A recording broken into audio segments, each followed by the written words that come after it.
Have you ever wondered how a nation can turn on itself? How neighbors, who once lived side by side, could become enemies in a horrific wave of violence? Today, we're going to look at the tragic story of the Rwandan genocide, but from an angle you might not have considered: the deep-seated roots planted decades earlier during the colonial era, before the Belgians arrived in the early 20th century. The terms Hutu and Tutsi in Rwanda were more like social or economic classes than distinct ethnic groups. People could even move between them. But when the Belgians took control after World War I, they brought with them European ideas about race and hierarchy. They saw the Tutsis, who were often taller and had more European-like features, as a superior race, destined to rule. The Hutus, who were the majority, were deemed inferior. This wasn't just an idea.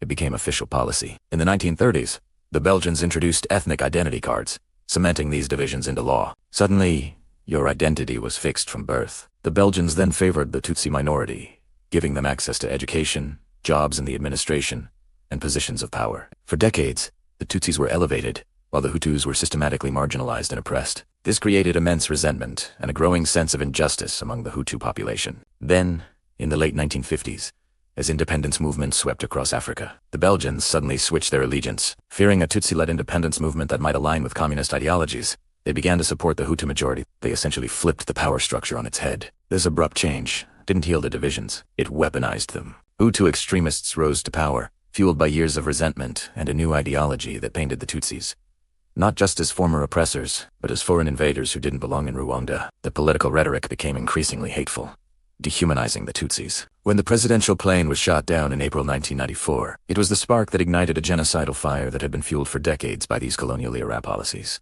Understanding this history is not about excusing the perpetrators of the genocide, but it's crucial for understanding how such an atrocity became possible. It shows how imposed divisions, identity politics, and the manipulation of power can create a powder keg waiting for a match. The tragedy of Rwanda is a devastating lesson on the long and deadly shadow of colonialism. Thanks for watching, and if you found this perspective valuable, please like and subscribe for more deep dives into history.